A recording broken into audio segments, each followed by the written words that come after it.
নমস্কাৰ মই ৰহানে আপোনালোকক ৱেলকাম জনাইছোঁ মোৰ ষ্টুডি মিনি ব্লগলৈ। মই আজি যাবলৈ ওলাইছোঁ ক্লাছলৈ। তাকে এতিয়া টমটম উঠিলোঁ।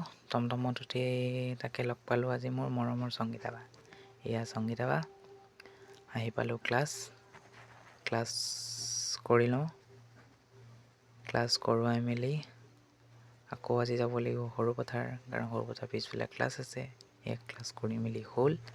এতিয়া যাওঁ মই কাপোৰ কানি সলাই লওঁ। কাপোৰ কানি সলাই কিবা এটা খাম, কাৰণ সৰুপথাৰ পিছফালে ক্লাছ আছে। মোক ভোক লাগিছে বাৰু। তাকে আপোনালোকে চাই থাকক আৰু কি হৈ আছে। এয়া মই কাপোৰ কানি সলাই ৰুটি আৰু ঘুগুনি খাইছোঁ। ৰুটি ঘুগুনি খাই কিন্তু খাবলৈ সোৱাদ আছিলে দেই। ভোকো লাগিছে, পটাপট খাই লওঁ। খাই মেলি হ'ল।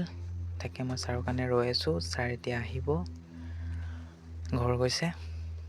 ছাৰ আহি পালে। এয়া ছাৰৰ লগত উঠি মই গৈ আছোঁ সৰুপথাৰ।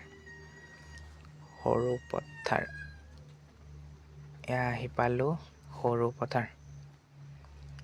ইয়াতো ক্লাছটো কৰাই লওঁ, চাই থাকক। ইয়াত একেবাৰে নতুন যিহেতু ল'ৰা ছোৱালী অলপ কম। ক্লাছ ছুটি কৰিলোঁ। ক্লাছ ছুটি কৰি মেলি হৈ গ'ল। এতিয়া যাওঁ চাহ একাপ খাব লাগিব। এয়া পালোহি বুনিয়া লাডু, মোৰ বহুতেই প্ৰিয়। আৰু চাহ খাই ঠাণ্ডাৰ দিনত কিন্তু চাহ খোৱাৰ মজাই বেলেগ। ঠাণ্ডাও লাগিছে বহুত। চাহ খাই বৰপথাৰৰ ছাৰক থৈ মই আহি গ'লোঁ টমটমত।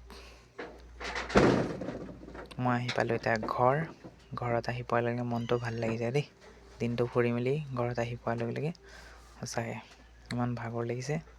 চুলিটো অৱস্থাই নাই আৰু বতাহ পাই ফুৰি। তাকে আপোনালোকক বহুত ধন্যবাদ জনাইছোঁ মোৰ আগৰ ভিডিঅ'টোত ইমান মৰম দিয়াৰ বাবে। আশা কৰিছোঁ মই এই ভিডিঅ'টো আপোনালোক চাই ভাল পালে। অনাগত দিনত ছাপোৰ্ট কৰিব, যাতে নতুন